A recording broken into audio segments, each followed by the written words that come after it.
Hey everyone, and welcome. Today, we're diving into a really frustrating mystery, one that plays out in boardrooms all the time. Why do companies spend so much effort spotting huge risks on the horizon, only for nothing to happen? It's a massive challenge, and it all boils down to one single powerful number. 22%. Just let that number sink in for a second. What on earth could that be in the world of enterprise risk? It's not the chance of some new threat or a shift in the market.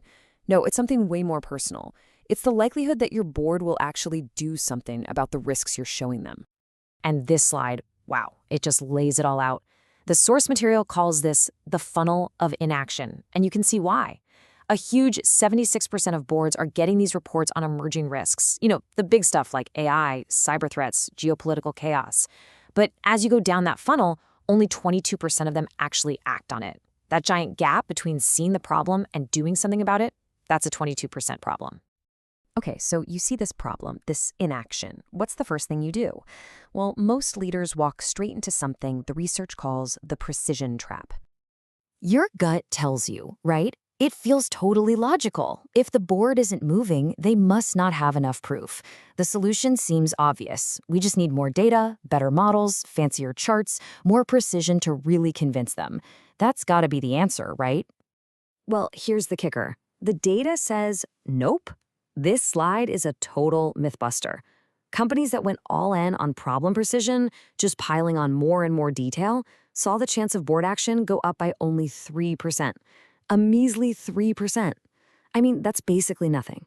So the bottom line is crystal clear. Throwing more data at the problem just doesn't work. And that brings us to the million-dollar question, doesn't it? If drowning your board in analytics is a dead end, what's the right move? The secret, it turns out, is to completely change the game. Stop talking about analysis and start talking about options. Your board members aren't data processors, they're decision makers. And get this, the research found that when leaders presented clear choices, with concrete actions, real trade-offs, and a timeline, the likelihood of action skyrocketed by a whopping 67%. It proves boards don't want more data. They want choices they can act on. Now, this whole idea, this shift from analysis to options, it's actually part of a much bigger concept. This isn't just about tweaking a PowerPoint deck. It's about fundamentally rewiring your organization's DNA to act. It's about building something the source calls the emerging risk reflex. So what in the world is an emerging risk reflex? Think of it like this. It's your company's built-in ability to do more than just see a risk coming.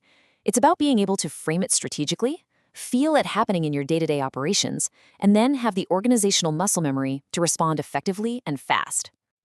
And building this reflex isn't one department's job.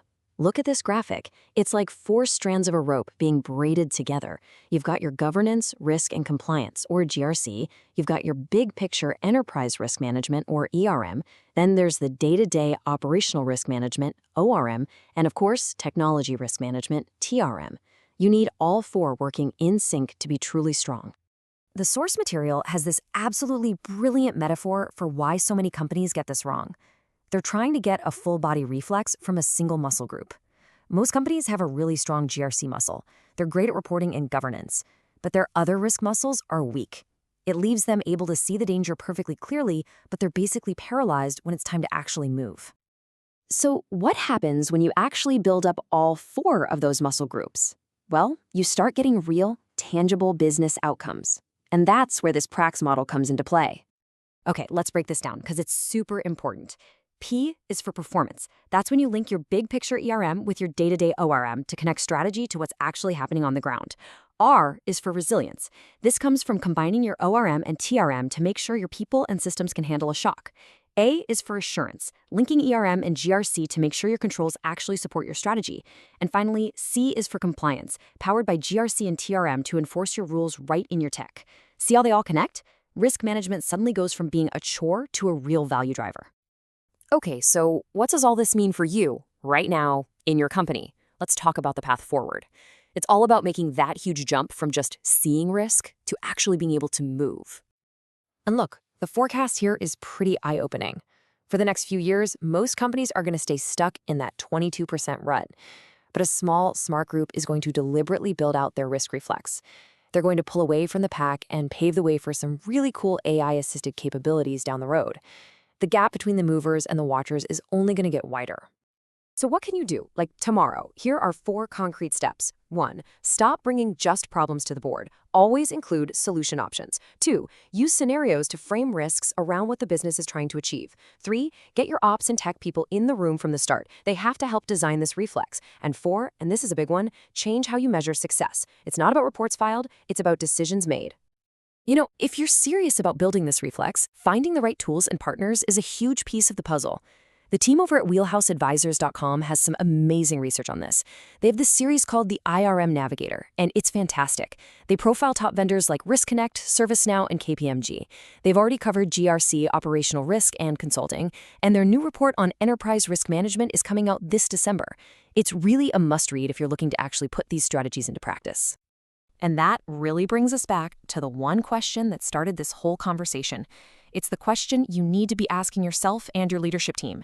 Are you going to keep pouring money into just seeing the risks, or are you finally ready to start investing in the ability to move? Because in the end, that's the choice that separates the 22% from everyone else.